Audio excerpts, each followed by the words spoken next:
Bawa sini. Baik. Bismillahirrahmanirrahim. Assalamualaikum warahmatullahi wabarakatuh. Innal hamdalillah nahmaduhu wa nasta'inuhu wa nastaghfiruhu wa nastahdihi wa natubu ilayh. Wa na'udzu billahi min shururi anfusina wa min sayyiati a'malina may yahdihillahu fala mudilla lahu wa may yudlilhu fala hadiya lahu.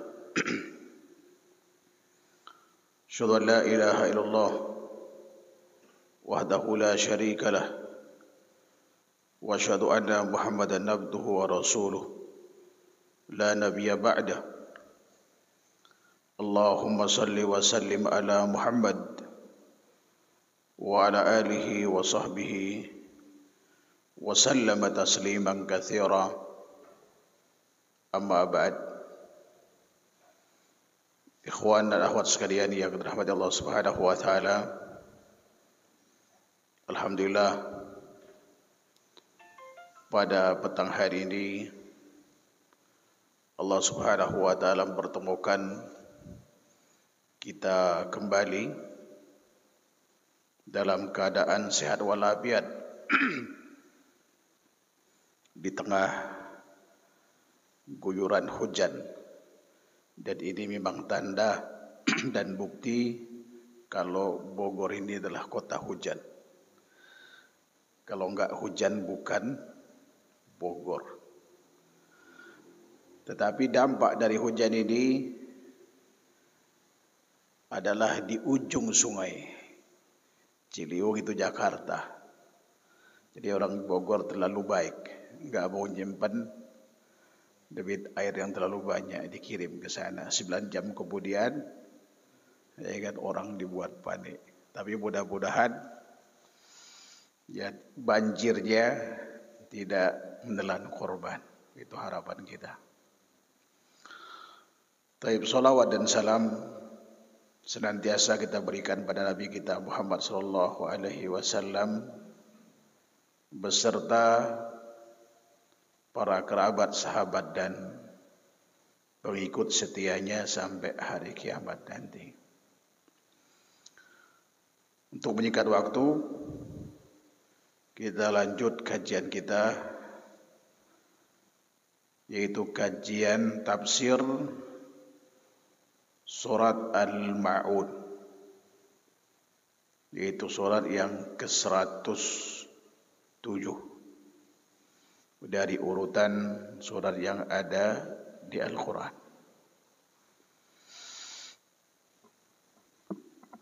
Seperti biasa, kita baca dulu ayatnya, baru kemudian kita terjemahkan, lalu kemudian kita tafsirkan makna yang terkandung di dalam surat Al-Ma'un ini.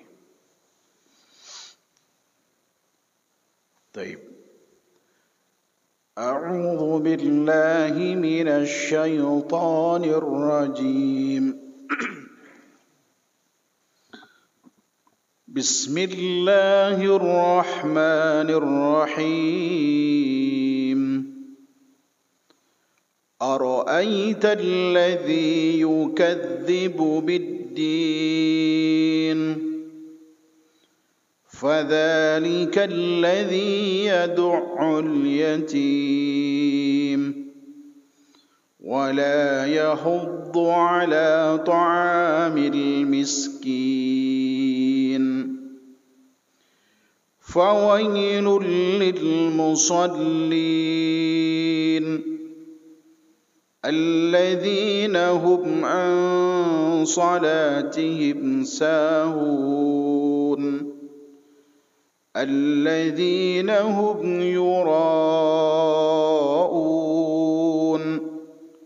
ويمنعون الماعون.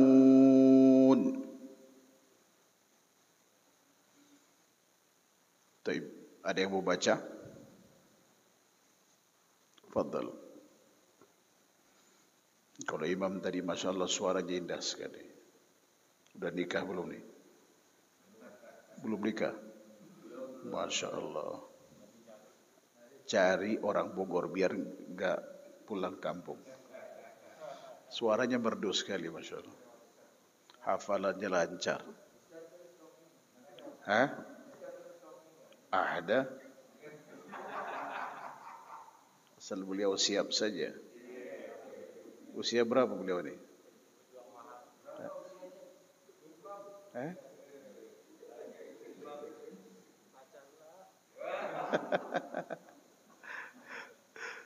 Baik, ada baca, betul adik baca.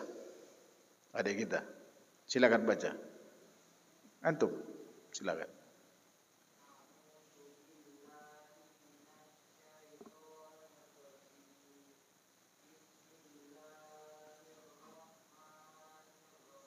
Ta'awus ya tadi shin ya.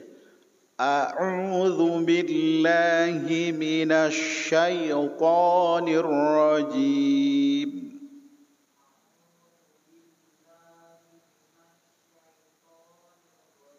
Lumayan.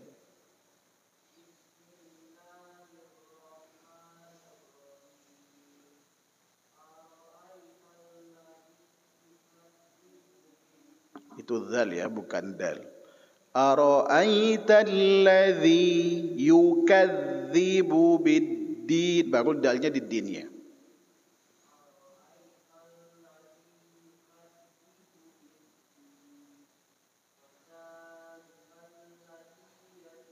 Bukan di ya, tapi dhi.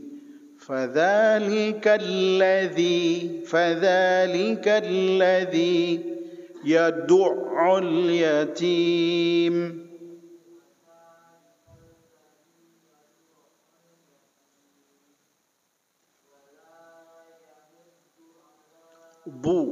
ولا يحض على طعام المسكين.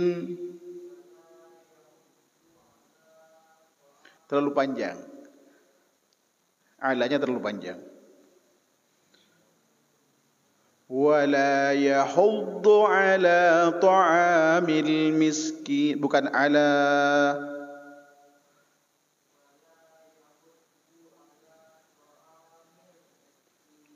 Masya Allah. Fa. Orang Sunda susah bilang fa ya.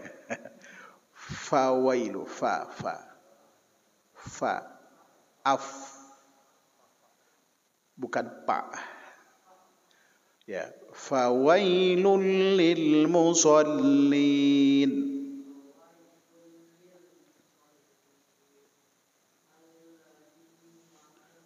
Bukan di ya. Dhi alladhi.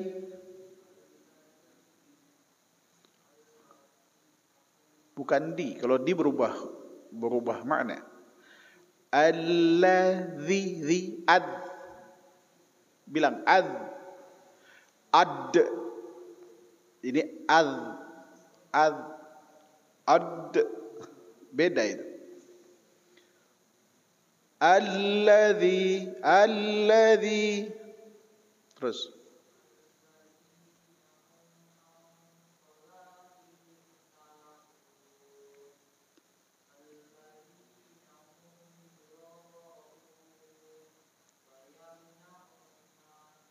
wa yamna'u. Masya Allah.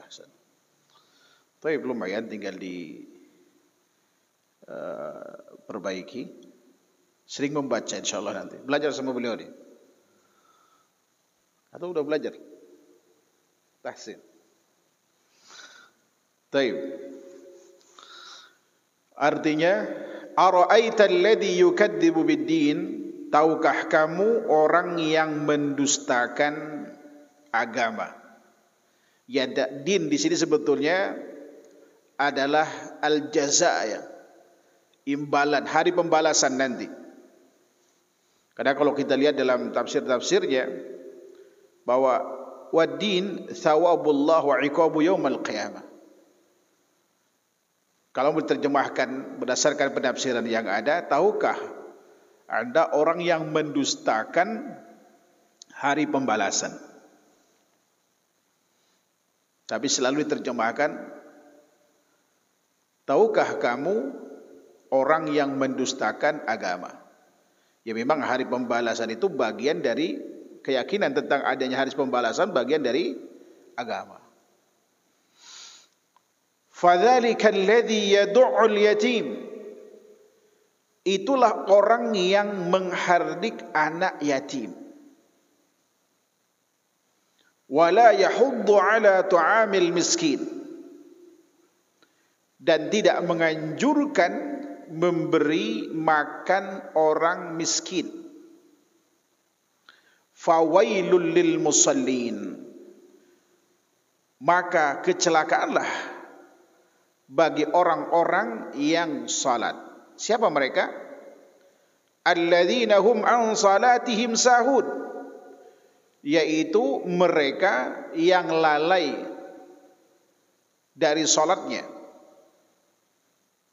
Alladzina hum yura'un, yaitu mereka yang berbuat riya. Wa yamna'unal ma'un, dan enggan menolong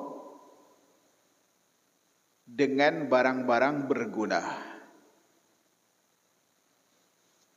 Taib. Surat ini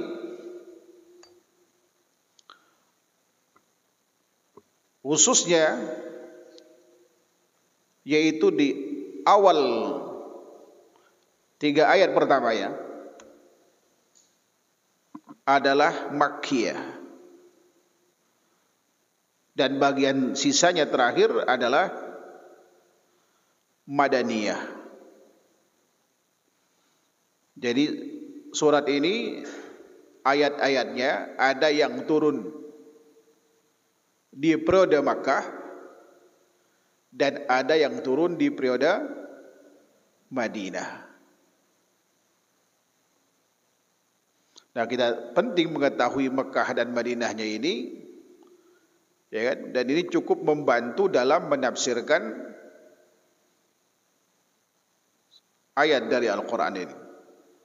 Salah satu, ya kan, yang bisa membantu mufassir menafsir Al-Quran adalah ketika mengetahui kapan ayat ini diturunkan dan di mana.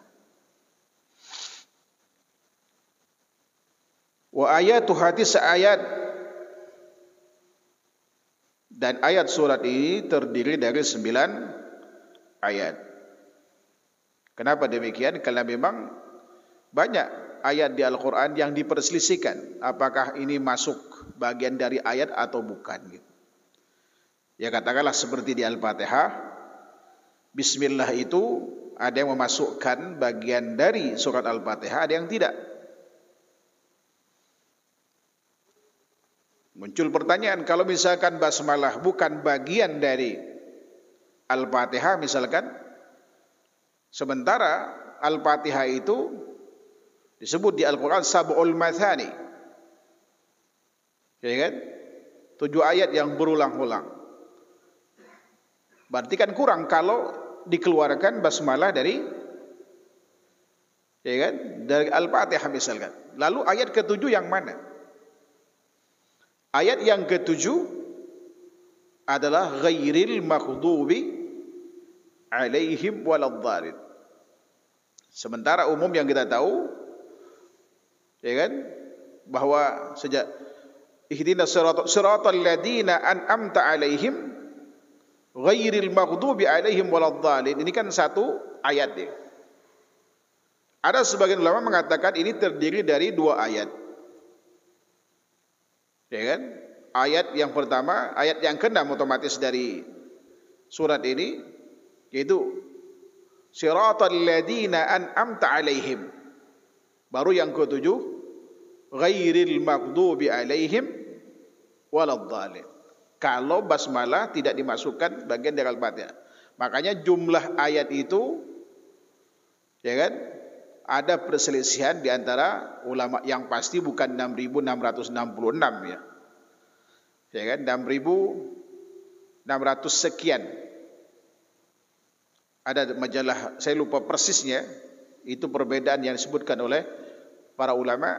Yang jelas sampai 6.000, tapi enggak sampai 6.666 sebagaimana umumnya diyakini oleh mayoritas kita. Itu berdasarkan penelitian. Saya punya kitabnya terkait dengan ini, tapi saya lupa angka pastinya. Termasuk jumlah hurufnya. Jumlah hurufnya hampir 380.000 huruf gitu. Taib. Kemudian di dalam surat ini Allah Subhanahu wa taala menjelaskan kepada kita, wabil khusus kepada Nabi kita Muhammad sallallahu alaihi wasallam, tentang ciri-ciri orang yang mendustakan hari pembalasan. Allah Subhanahu wa taala berfirman, "Ara'aital ladzi yukadzibu bid-din? Fadzalikal ladzi yad'ul yatim wa la yahuddu 'ala ta'amil miskin." Tidakkah Anda melihat wahai Muhammad, kira-kira seperti itu, orang yang mendustakan hari pembalasan, orang yang mendustakan agama, yaitu diantaranya adalah mereka yang menghardik anak yatim, dan orang yang tidak memerintahkan atau menyuruh atau mengajak orang lain untuk memberi makan orang miskin. Kita tahu di dalam Islam bahwa anak yatim ini sangat istimewa. Sangat diistimewakan oleh Allah Subhanahu wa taala.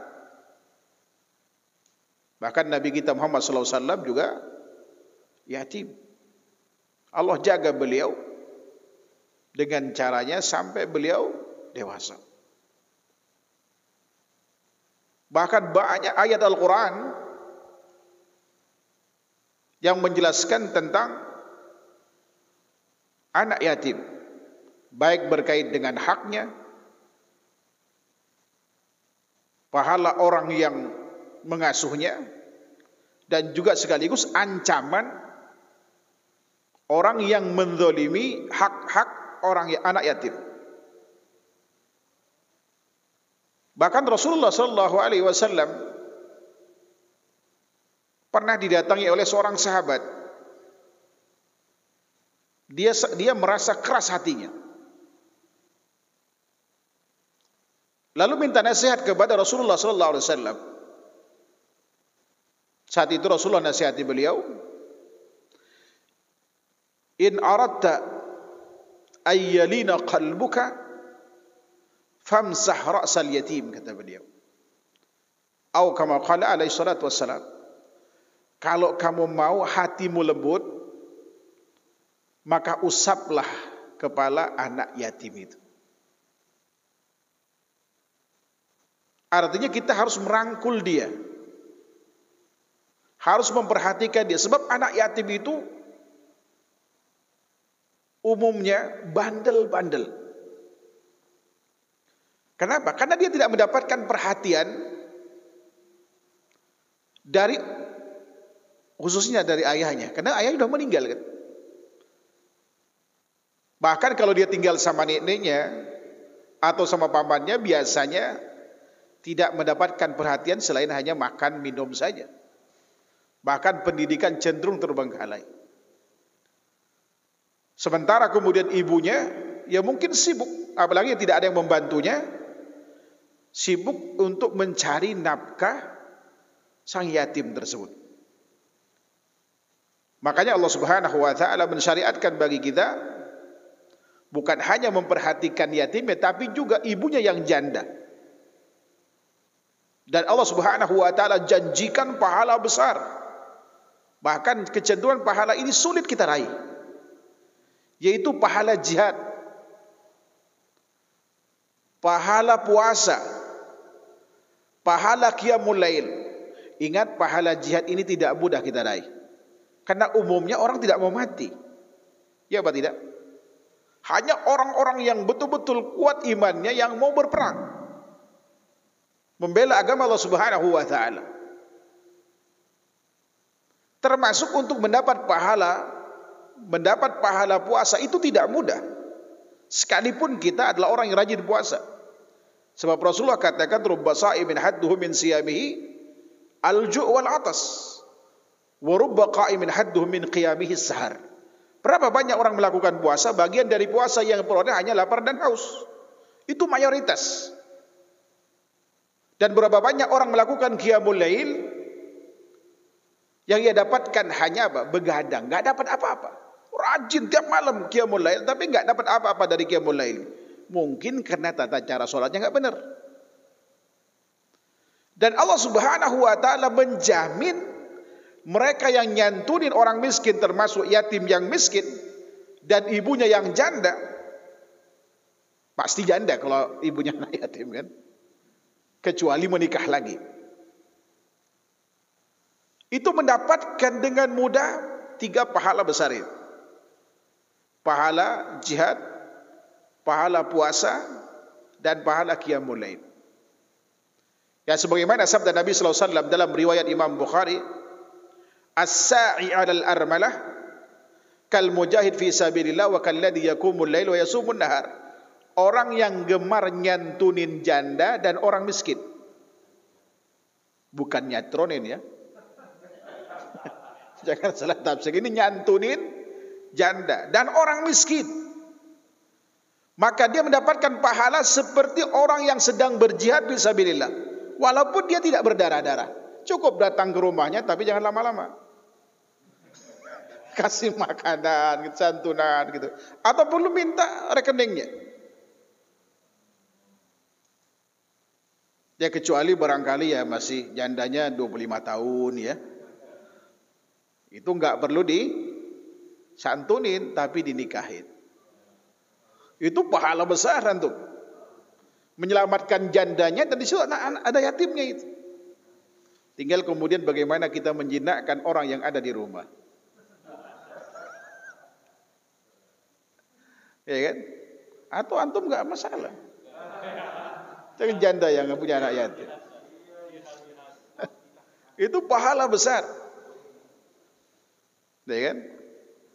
Ada ikhwan usia 26 tahun nikah dengan janda, bapaknya meninggal, punya anak 6. Awalnya juga kaget gitu. Saya bilang kok mau, beliau ini luar biasa itu. Ternyata perusahaannya banyak. Saya bilang kalau gitu ada enggak janda yang gitu? Ya kan? Antum mau enggak kalau begitu? Janda punya anak 6 kaya luar biasa. Enggak apa-apa itu buat modal, itu istri pertama. Yang berikutnya 17 tahun kan itu punya modal.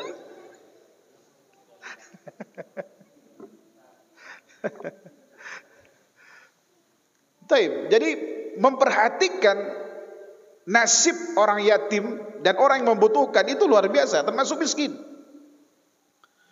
Itu pahalanya besar.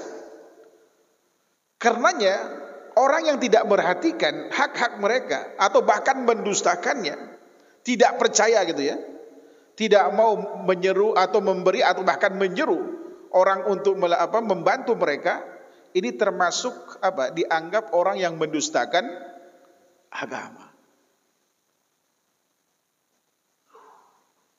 Tapi sebaliknya kalau kita peduli kepada mereka, itu pahalanya luar biasa besar. Ini menunjukkan betapa besar kita memperhatikan nasib saudara kita yang yatim, termasuk yang miskin plus yang janda tadi.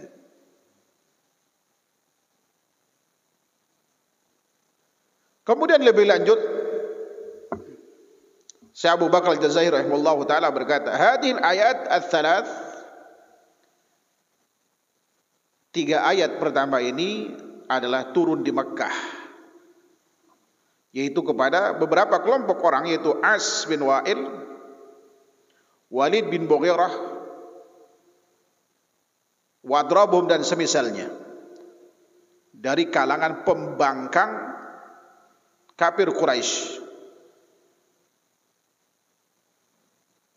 Jadi As bin Wa'il ini ada termasuk tokoh orang kaya.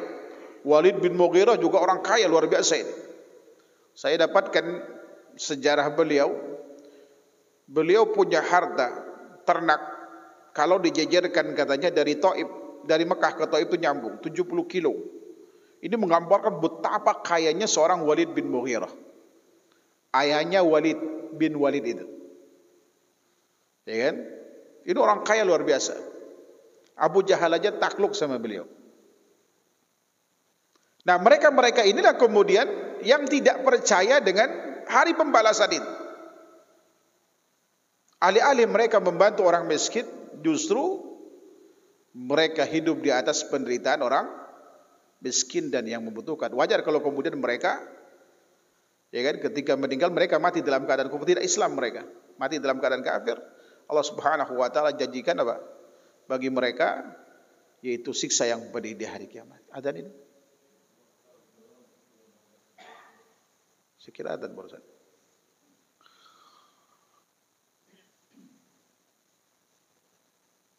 Baik, kemudian selanjutnya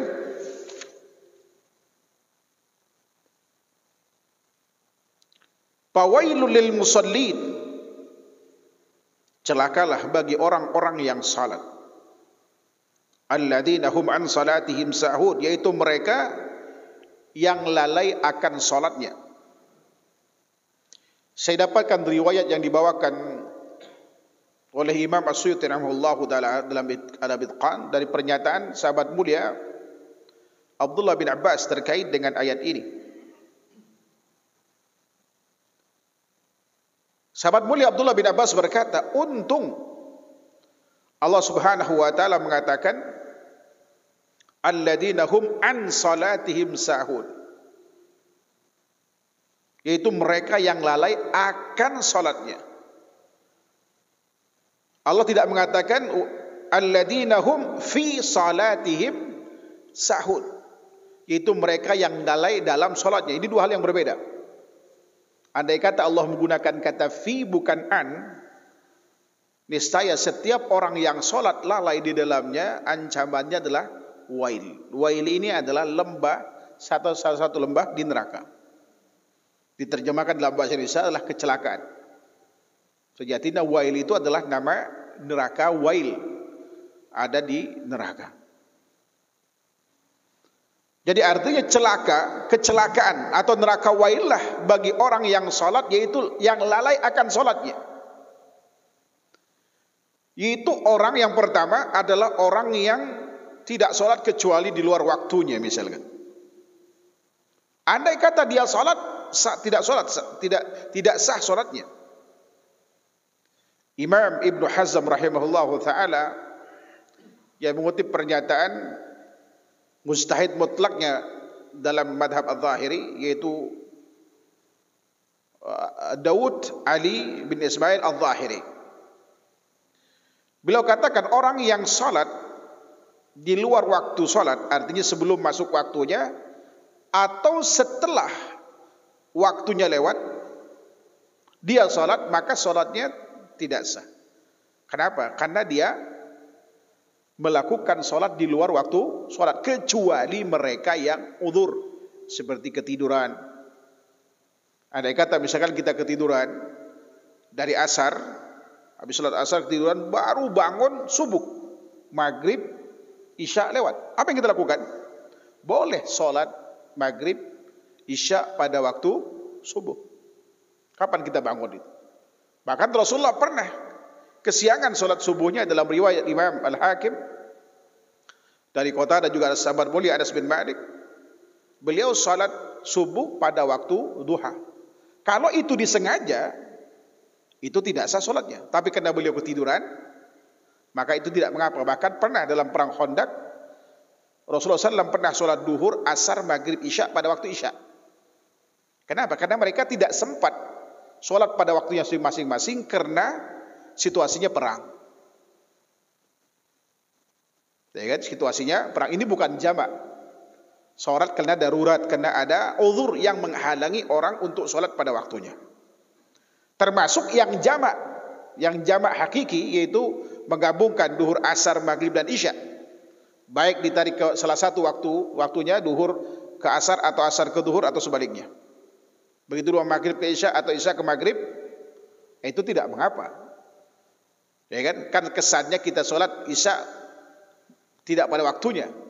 Ini adalah pengecualian dan itu juga termasuk yang disyariatkan bagi orang yang tidak mampu ada udzur untuk melakukan sholat pada waktunya masing-masing. Ini tidak termasuk dalam ancaman ini. Jadi yang termasuk ancaman ini adalah mereka yang melalaikan secara sengaja. Misalkan gini, udah tahu, udah adzan subuh. Ini kebanyakan di subuh. Ya kan, udah adzan subuh, lumayan tidur sebentar. Qadarullah baru bangun kemudian nanti jam 7. Ini termasuk orang yang melalaikan sholat. Andai kata dia sholatnya pun nggak sah. Kenapa? Karena dia pada waktu subuh sudah bangun, tapi dia tidak melakukan sholat langsung. Sampai kemudian keluar pada waktu subuh. Ini termasuk yang melalaikan. Dan juga termasuk yang melalaikan, dia tidak punya aktivitas apa gitu. Hanya malas saja entarlah. Sampai kemudian menjelang waktu sholat tersebut mau berakhir. Kalau sesekali kita lakukan seperti itu karena udzur, tidak ada masalah. Bahkan ada yang dianjurkan seperti orang yang mustahadah, wanita yang sedang istihadah, afdalnya dia melakukan jamak suari. Jamak suari itu mengakhirkan waktu duhur misalkan ke penghujung waktunya di awal waktu asar. Itu sejatinya tidak jamak, hanya seakan-akan menjamak, dan itu yang paling Rasulullah anjurkan kepada para mustahadah. Tetapi bagi yang tidak ada uzur, khususnya kita yang laki-laki, ya kan, maka itu termasuk dalam ancaman ini. Karena sholat ini merupakan pilar agama kita, dan tolak ukur baik buruknya perilaku kita dilihat dari sholatnya. Orang yang menjaga sholat, menjaga waktunya, menjaga kualitas dan kuantitasnya, itu beda dalam kesehariannya dengan orang yang tidak menjaga, ya kan, waktunya, kualitas dan kuantitasnya. Sebab Allah jadikan sholat itu tolak ukur baik buruknya perilaku kita. Sebagaimana hadis Nabi SAW, inna awwala ma yuhasabu bihil abdu yawmal qiyamah as-salah. Jadi pertama kali yang dihisab dari seorang hamba nanti itu di hari kiamat adalah sholatnya. Fa idza saluhat, kalau sholatnya baik, saluhat a'malu kulluh, maka seluruh amalnya itu baik. Wa idza fasada sairu a'mali. Dan apabila rusak sholatnya, apalagi tidak sholat, atau sholat tapi di luar waktunya tadi, ya kan, maka niscaya akan rusak seluruh amalnya. Ya kan? Dan juga sholat benteng keimanan, benteng kita dari neraka, modal kita untuk masuk surga Firdaus, salah satu adalah sholat. Baik sholat wajib ataupun sholat sunnah. Karenanya kenapa kita diperintahkan oleh Allah Subhanahu wa taala untuk tidak melalaikannya. Bahkan ada ancaman neraka wail bagi mereka yang melalaikannya, karena keistimewaan sholat ini luar biasa. Keistimewaan sholat ini luar biasa. Dan benteng terakhir pertahanan umat Islam itu ada pada sholatnya. Kalau sholatnya udah tinggal, hancur dunia ini. Kalau adzan sudah tidak kumandangkan, itu tanda kehancuran. Dan itu mendekati hari kiamat. Bahkan sekarang Masya Allah gitu, bukan hanya orang di luar Islam yang menentang adzan. Yang Muslim pun merasa risih dengan adzan. Padahal dulu Rasulullah katakan, yang takut dengan adzan itu cuma setan. Setan itu kalau dengar adzan dia kentut nyaring sambil lari, sampai enggak terdengar suara adzan itu. Sekarang tetangga kita ada yang takut dengan adzan. Udah menjelma jadi komunitas setan. Tapi alhamdulillah orang yang beriman kepada Subhanahu wa taala mendengar adzan itu senang. Alhamdulillah. Masuk waktu, segera wudu, segera pergi ke masjid. Ya apa tidak? Karena kita tahu keistimewaan pergi ke masjid, dapat sop pertama. Ya, tapi kita tidak bisa ngalahin muadzin. Pahala muadzin luar biasa. Antum bisa ngalahin muadzin kalau antum nangkung hidupnya. Karena seluruh aktivitas yang dilakukan oleh muadzin antum dapatkan, dan muadzin tidak dapat dari sedekah antum. Itu maka kalau ngalahin beliau, Ya kan? Bantu beliau hidupnya. Cari orang bertanya, Masya Allah itu luar biasa itu. Kita harus cerdas dalam memberikan bantuan. Harus tepat sasaran. Apalagi penghafal Quran seperti beliau, yakin selancar ini itu tiap hari pasti baca Quran. Enggak mungkin tidak. Antum kena sibuk jarang lihat Quran, tapi yang lihat HP kan kita. Dari mana? Dari mana?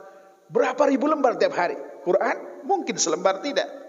Tapi antum bisa dapatkan, ya kan, ratusan lembar dari orang yang kita berikan santunan pada mereka. Yaitu para penghafal Quran.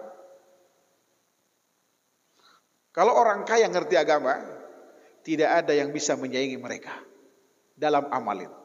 Makanya Rasulullah katakan, ada hadis riwayat Imam At-Tirmidzi dari sahabat mulia Ibnu Abi Kabas Al-Almari. Ini hadis panjang.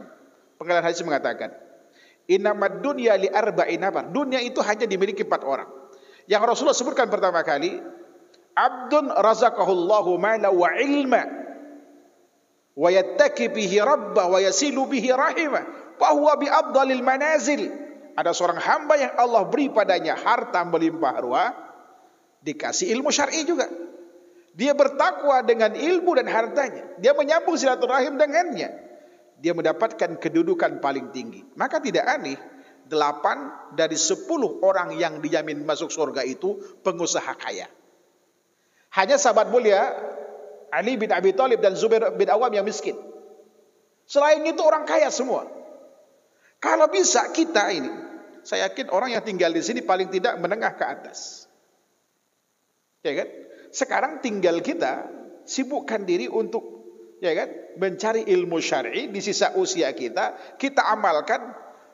Enggak ada yang bisa nyaingi kita dalam amal kita. Ya kan? Contoh misalkan tadi, ya kan, kita katakan bahwa yang paling banyak pahala kalau di masjid ini muadzin, imam. Ya kan? Kita bisa mengalahkan mereka kalau kita yang menyantuni mereka, yang nanggung hidup mereka. Dan ada yang bisa mengalahkan kita adalah orang yang bangun masjid ini. Makanya kalau di Saudi bangun masjid itu nggak ada urunan, Pak. Saya pernah dikasih proposal oleh ikhwan di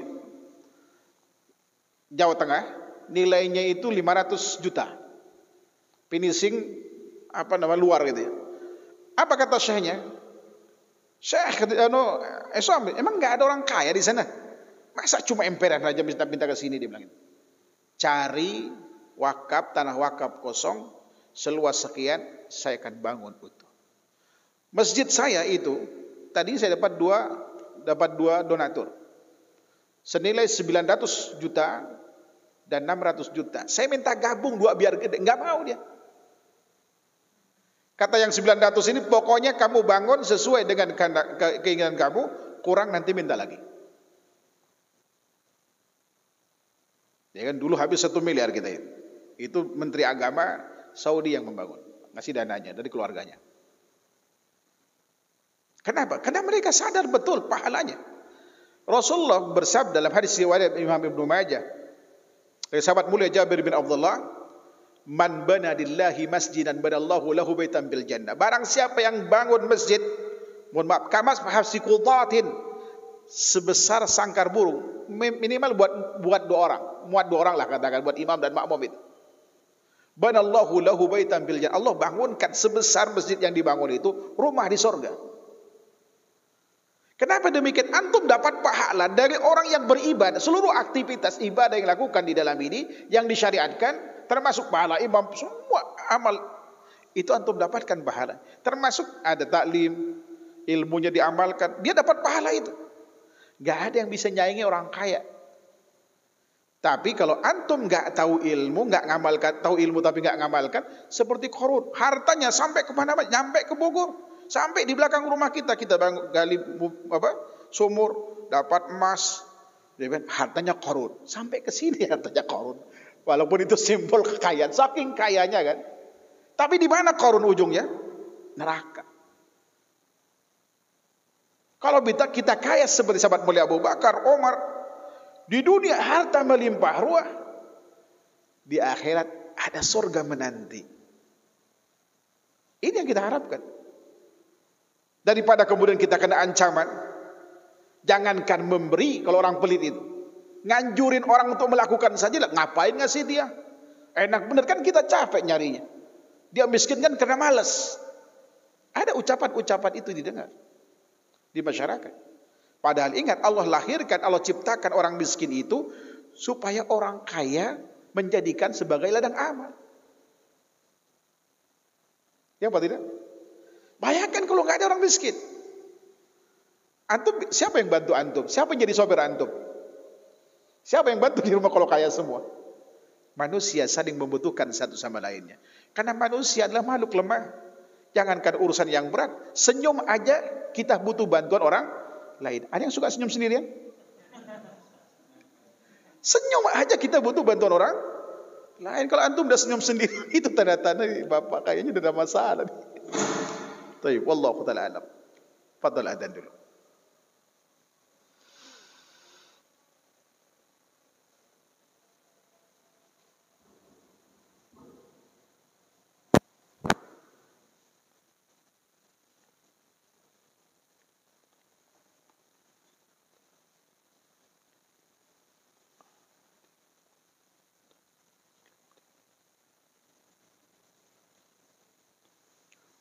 Baik.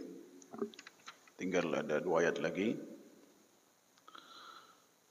Kemudian selanjutnya alladzina hum yuraun, yaitu mereka yang senantiasa pamer.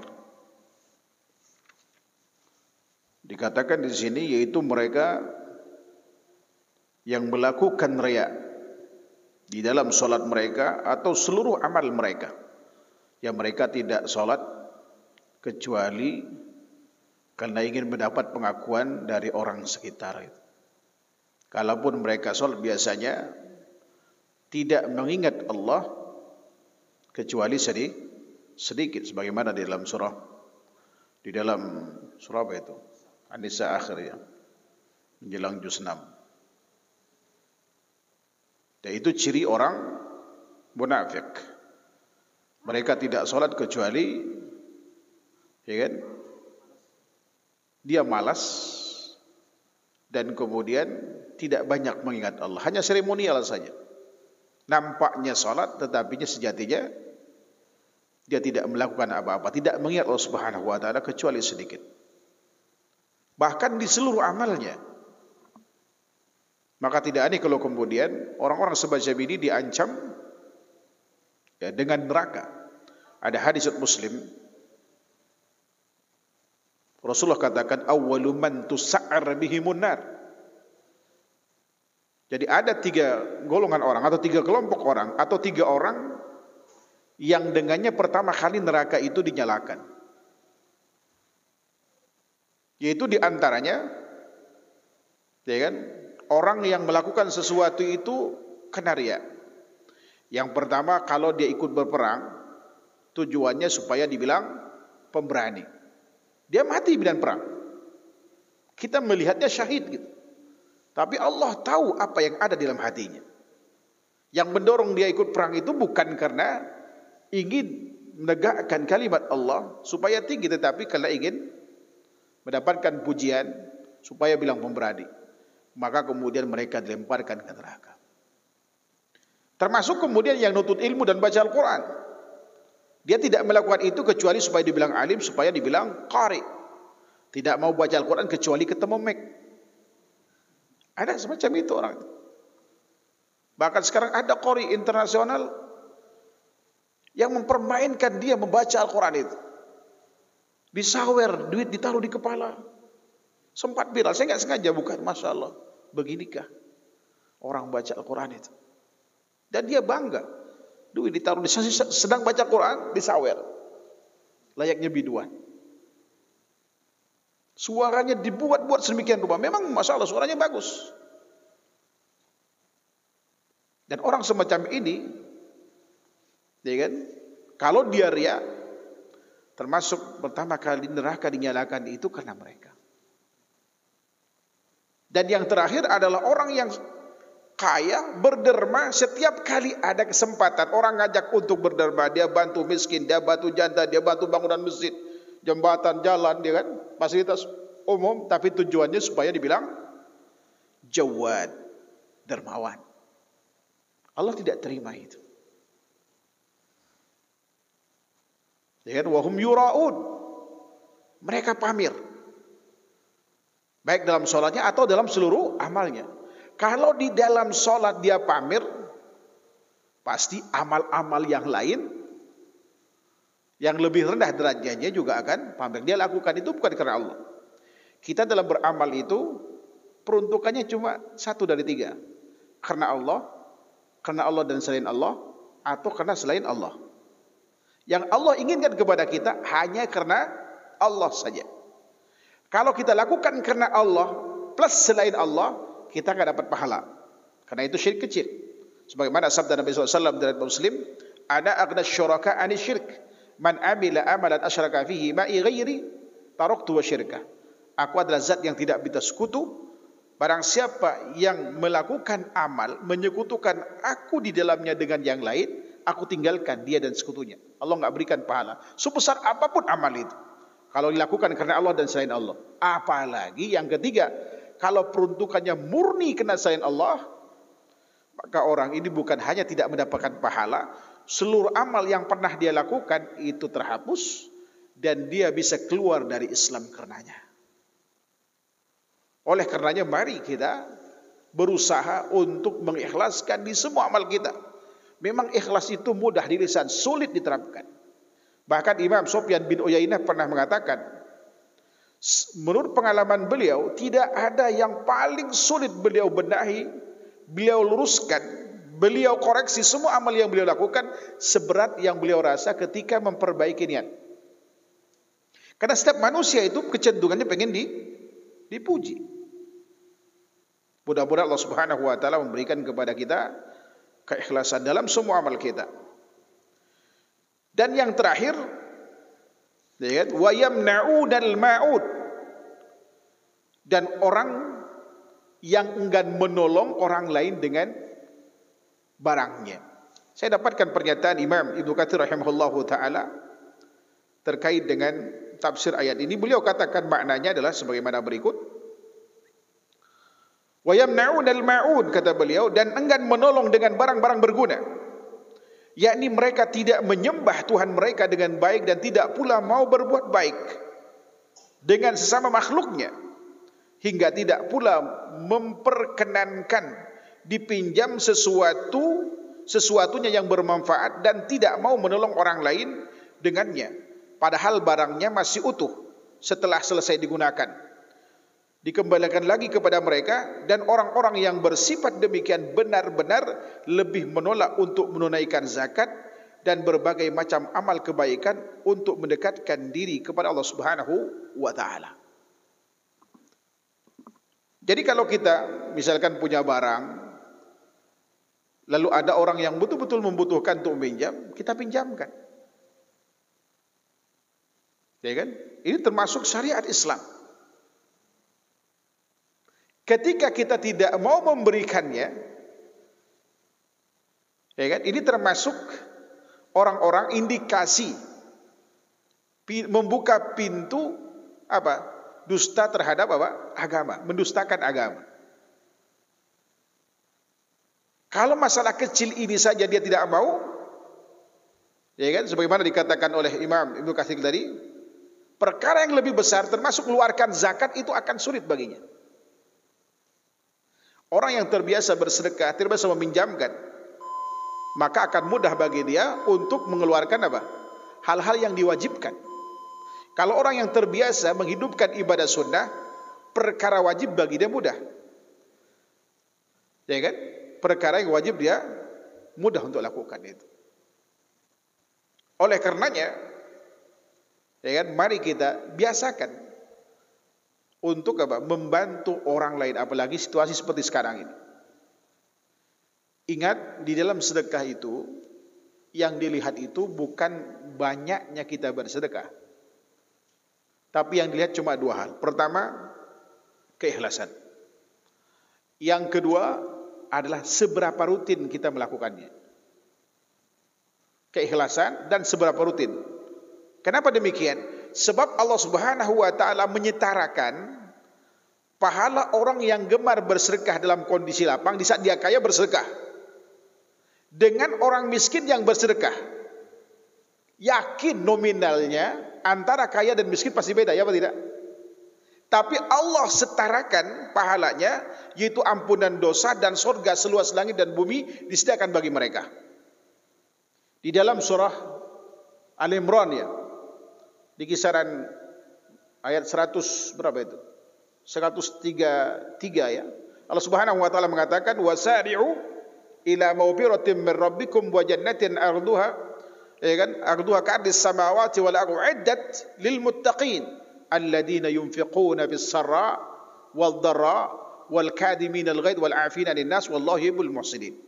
Dan bersegeralah kalian untuk meraih ampunan Rabb kalian dan surga seluas langit dan bumi yang disediakan bagi mereka yang bertakwa. Siapa mereka yang disebut termasuk golongan orang bertakwa yang akan mendapatkan ampunan Allah dan surga seluas langit dan bumi? Allah sebutkan di ayat selanjutnya, yaitu mereka yang gemar berderma dalam kondisi lapang, ini orang kaya, dan gemar bersedekah dalam kondisi sulit, ini orang miskin. Pasti nominalnya berbeda kan? Tapi kenapa pahalanya sama? Karena faktor keikhlasan dan rutinitas. Makanya ada seorang wanita membawa kedua putrinya dalam kondisi yang sangat lapar, sangat membutuhkan bantuan pada saat itu, menjumpai Aisyah radhiyallahu anha. Aisyah punya 3 butir korma, itu pun sebetulnya buat makan beliau. Beliau berikan kepada ketiga orang ini, masing-masing satu, karena memang itu ada cuma itu. Ketika anak ini mau makan dengan lahap, ibunya mau memakan jatah yang satu korma tadi, mau dimakan, direbut oleh kedua putrinya, lalu kemudian ibunya enggak jadi makan, dibelah, sebelah dikasihkan anak yang satu, sebelah dikasihkan anak yang lain. Aisyah kaget dengan perbuatan ibu ini, padahal sama-sama lapar. Lalu diceritakan oleh beliau peristiwa ini kepada Rasulullah SAW. Apa kata Rasulullah SAW? Ibunya dengan perbuatannya tadi itu masuk surga. Sedekah dengan sepotong korma. Dan ini dibenarkan dalam hadis lain juga. Ini hadis riwayat Imam Bukhari. Dibenarkan dalam hadis Rasulullah pernah mengatakan, ittaqinnar walau bisyikki tamara. Waspadailah, selamatkanlah diri anda itu walaupun dengan sepotong korma. Kalau kita punya makanan, mungkin barangkali di rumah itu, ya kan, berlebih, ya kan, kasihlah ke tetangga kita. Mungkin kalau di sini tidak mau nerima ya, coba antum jalan pergi keluar rumah, datang keliling ke sana ke keluar komplek ini, itu bermanfaat bagi mereka daripada besok dibuang. Kadang-kadang kita masya Allah makanan itu bertumpuk, makan besok habis itu lupa, terkumpul di kulkas, akhirnya dibuang. Kalau memang tidak habis, sebaiknya kemudian kita berikan kepada orang sekitar kita. Mungkin bagi kita nggak bermanfaat, bagi mereka itu luar biasa. Bayangkan kalau yang antum kasih adalah orang ahli ibadah dan bisa beribadah dengan dia tidak sibuk mencari harta, misalkan kena makan dikasih kita, maka ibadah yang dilakukan itu kita dapat pahala darinya. Berapa kali kita melakukannya? Kalau kita rutin, katakanlah kita rutin misalkan tiap bulan kita kasih 50.000 rutin, ya kan? Kita kasih itu. Ini masuk rutinitas ini, setiap itu kita mendapatkan pahala ampunan dosa dan peluang untuk mendapatkan surga seluas langit dan bumi. Ini masya Allah keistimewaan yang luar biasa, oleh karenanya jangan dilewatkan. Kalau kita tidak mampu kemudian memberikan karena memang kita enggak punya apa-apa, ajak orang lain untuk melakukannya. Sebab Rasulullah katakan man dalla ala khairin kafa'ili. Hadis Muslim. Barang siapa yang menunjukkan kepada satu kebaikan, dia seperti pelakunya dalam pahalanya itu. Walaupun kita enggak melakukannya. Karena kita enggak mampu melakukannya, enggak punya duit misalnya. Tapi kita nyuruh orang, Pak, di situ ada orang miskin. Kalau Bapak punya duit, bisakah Bapak membantu mereka? Kita mendapatkan pahala seperti yang dilakukan oleh orang kaya yang membantunya itu. Ya kan? Kalau kita tidak bisa dan kita tidak juga mengajak orang, bahkan menghalangi orang, ini tanda-tandanya kita termasuk golongan orang-orang yang mendustakan agama dan mendustakan hari pembalasan itu. Mudah-mudahan kita termasuk orang yang senantiasa mendapatkan hidayah taufik Allah Subhanahu wa taala untuk berada pada jalan yang diridai Allah Subhanahu wa taala, senantiasa dalam ketaatan kepada Allah sampai tutup usia kita insyaallah. Ini saja barangkali yang bisa kami sampaikan. Kurang lebihnya mohon maaf. Wallahu taala alam. Wa sallallahu Muhammad wa ala alihi washabbihi wasallam. Subhanakallahumma wa bihamdika asyhadu an la ilaha illa anta astaghfiruka wa atubu ilaik. Assalamualaikum warahmatullahi wabarakatuh.